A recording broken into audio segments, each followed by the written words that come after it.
Pessoal, vamos falar sobre a situação na Ucrânia e mais um navio que parece que foi atingido pelos mísseis Netuno ucranianos, hein? Olha que coisa! Essas notícias foram sugeridas por Hans Gruber, Luiz Fabrício e mais um monte de gente. Obrigado aí ao pessoal que sugeriu as notícias. Obrigado a você que está assistindo o nosso vídeo também. Se você gosta do nosso conteúdo, por favor, não esqueça de deixar o seu like, de se inscrever aqui no canal. Se quiser pagar um cafezinho para mim, tem um botão valeu aí embaixo também. Obrigado a todos.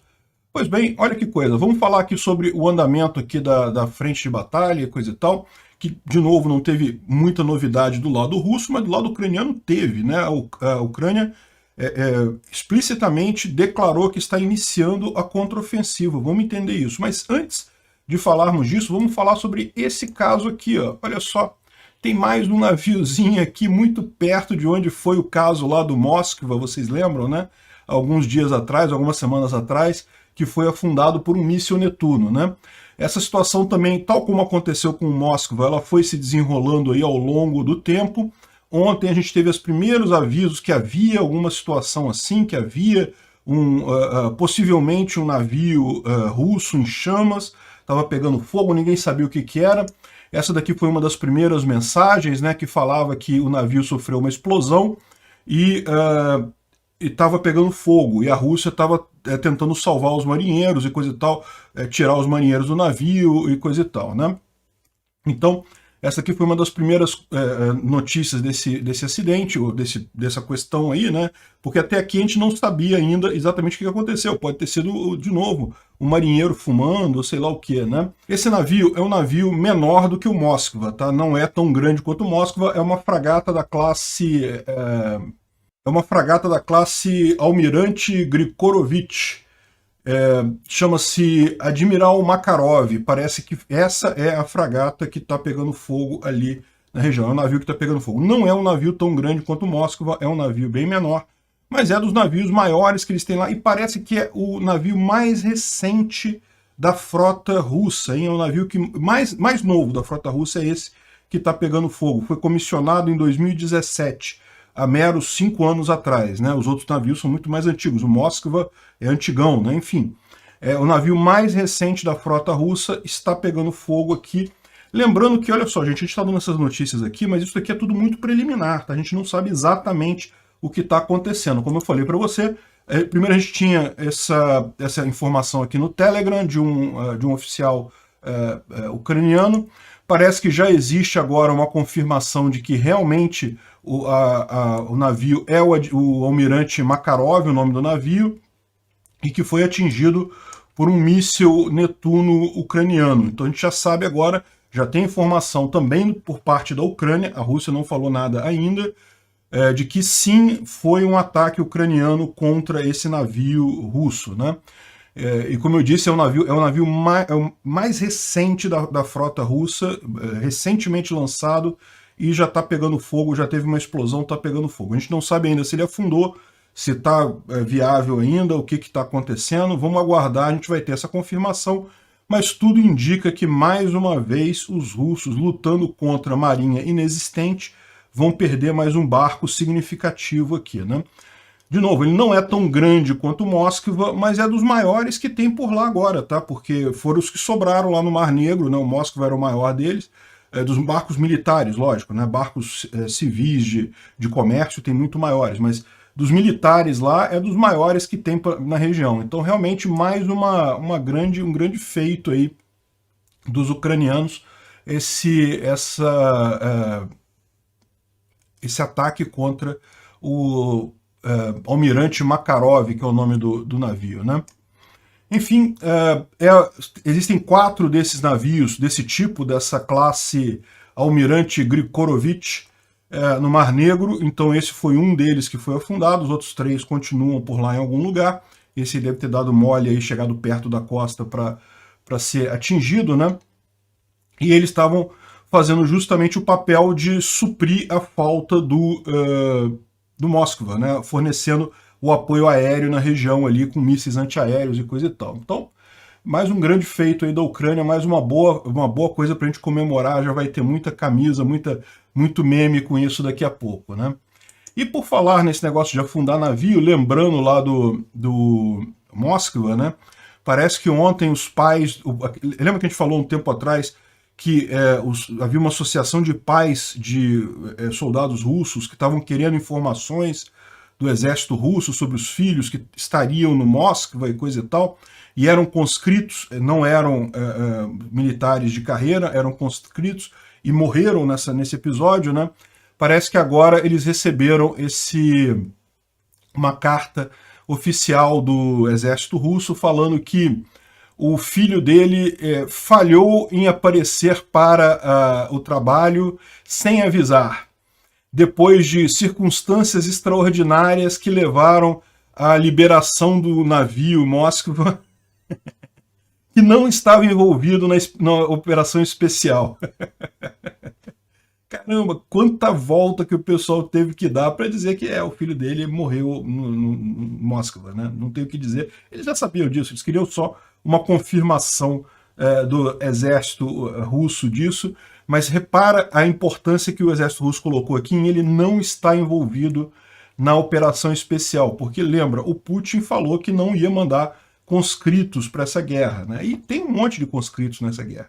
E tem um monte de conscritos morrendo nessa guerra, né? Então isso daí é um grande problema lá na Rússia.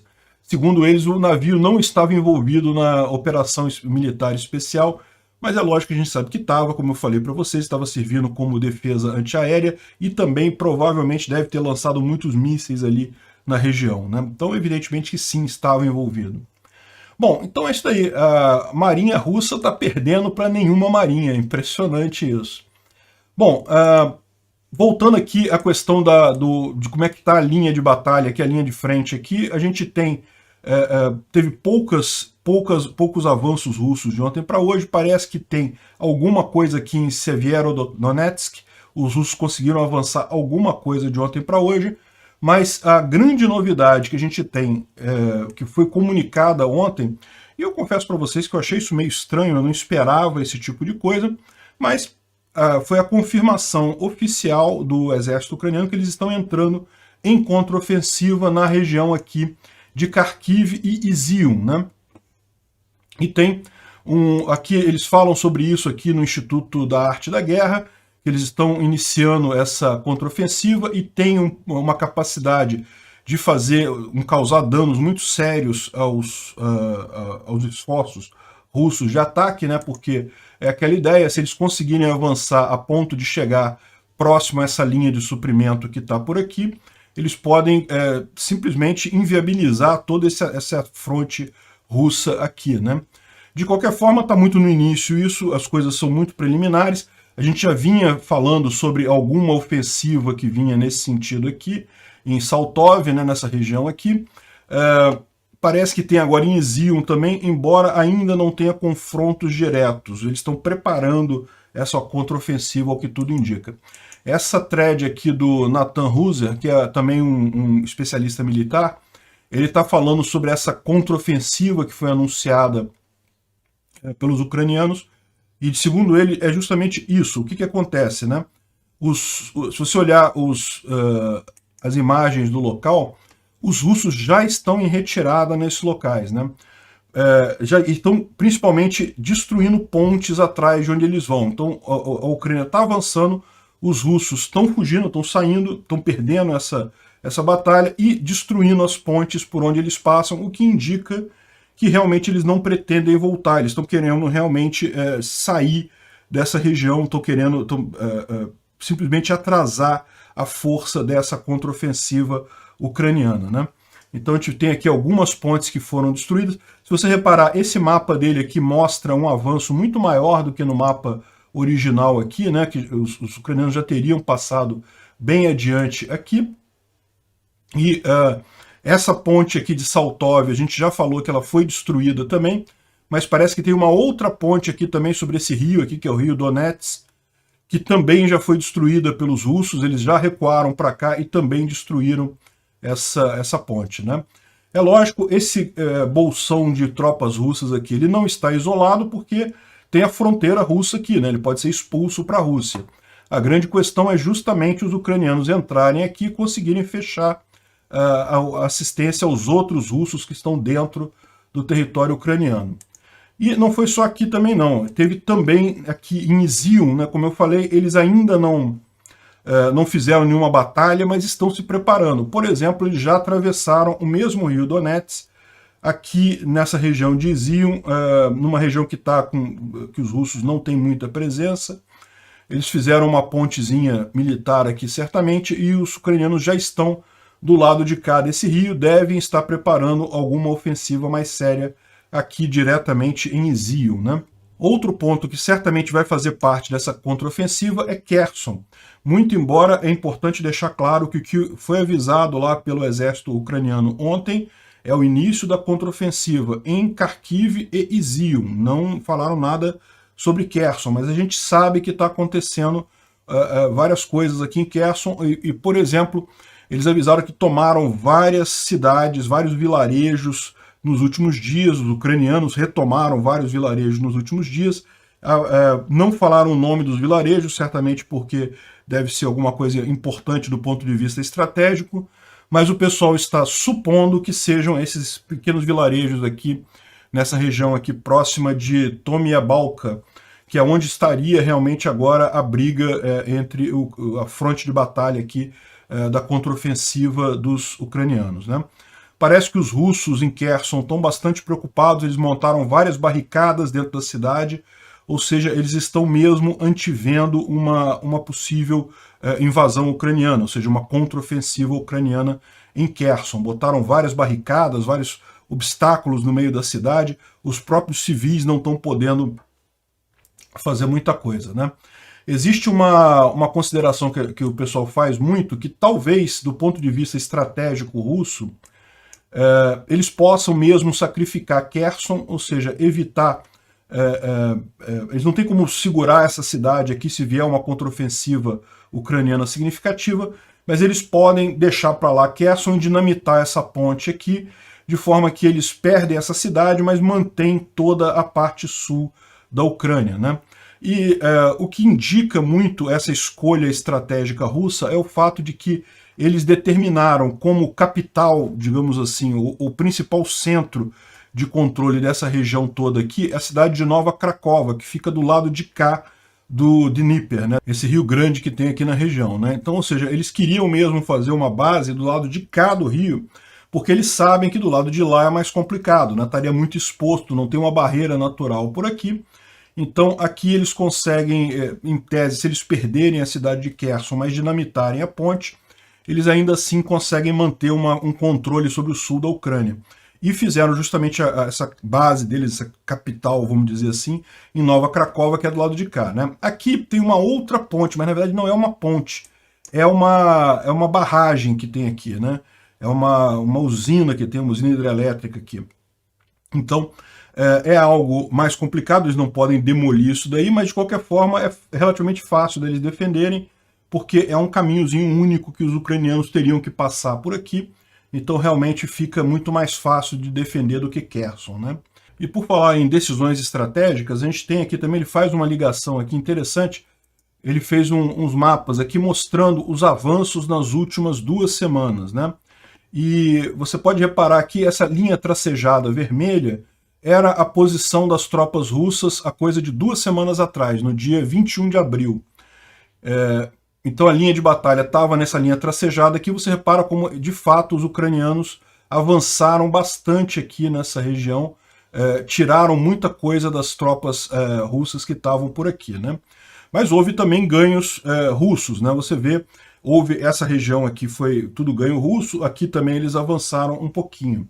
E a parte interessante que ele fala é justamente isso daqui, essa região que foi conquistada pelos russos ao longo das 2 semanas, e tem 2 pontos importantes aqui, que a gente já falou, né? De fato, os russos estavam avançando, mas estavam avançando de forma, perdendo muitas tropas. É a ideia de trocar território por tropas que os ucranianos estavam usando. Os russos foram ganhando essa área toda aqui, Yampil, chegando próximo a Lima e coisa e tal, mas à custa de perderem muito equipamento, perderem muito pessoal nessa região, né? E, de qualquer forma, isso é uma escolha estratégica do exército ucraniano, que pretende fazer, em último caso, o mesmo rio Donetsk, que é aquele rio que a gente viu lá na frente, ele passa aqui também, tá vendo essa região aqui?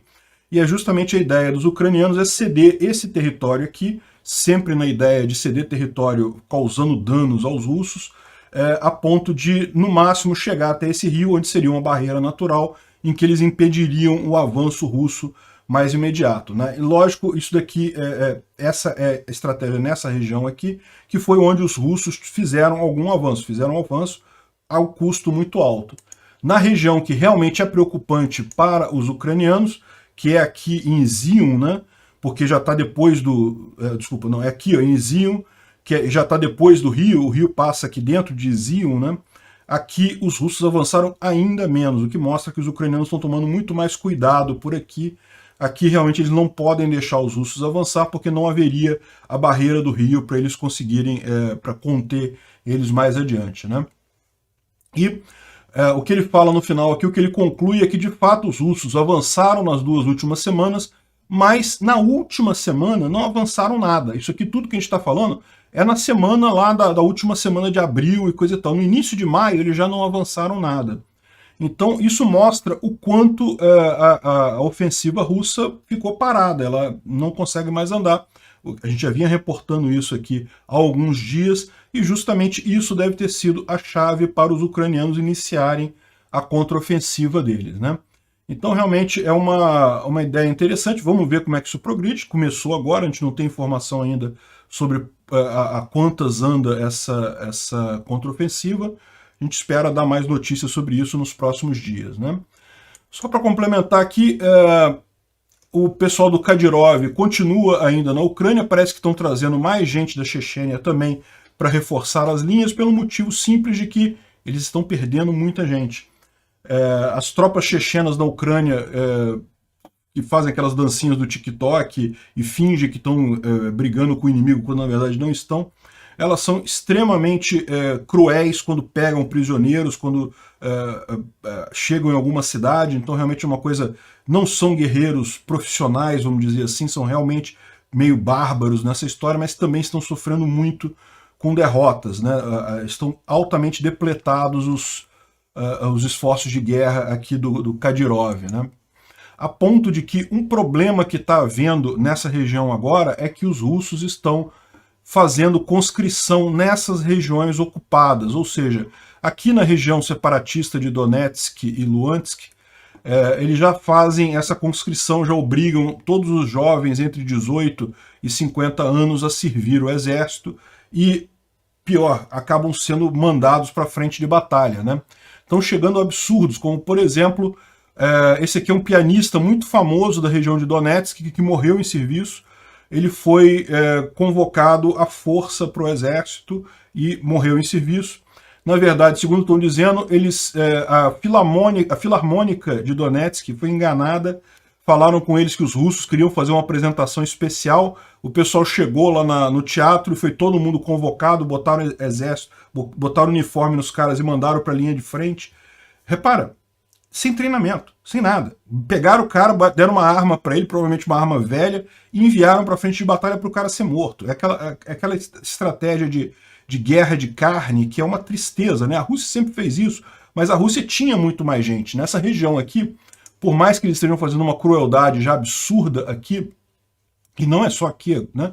Também nessa região que eles ocuparam, aqui eles estão fazendo isso também, de obrigar as pessoas a lutar contra o exército ucraniano. Isso, na verdade, não tem tanta gente assim para guerra de carne dar certo, para eles conseguirem fazer o Zerg Rush lá que eles chamam, né? Que Zerg Rush é uma referência de um jogo que tem aí, que o pessoal costumava fazer mesmo isso, mandar milhares de soldados que eram baratinhos e no final das contas morria a maior parte, mas no final das contas era tanto soldado indo que acaba conseguindo avançar, né? Então a tentativa deles de fazer isso aqui não vai dar certo porque eles não têm gente o suficiente. E aí arrisca até o efeito contrário, como a gente falou para vocês, a expectativa nossa é que em algum momento a contraofensiva chegue nessa região sul aqui da Ucrânia. E quando chegar, não vai ter tanta gente assim para defender essa região, né? Realmente é uma coisa muito triste para a população da região, porque eles acabam sendo obrigados a servir, né? Conta a história aqui de várias pessoas e coisa e tal que passaram por esse tipo de enganação, de serem chamados para alguma coisa e chega lá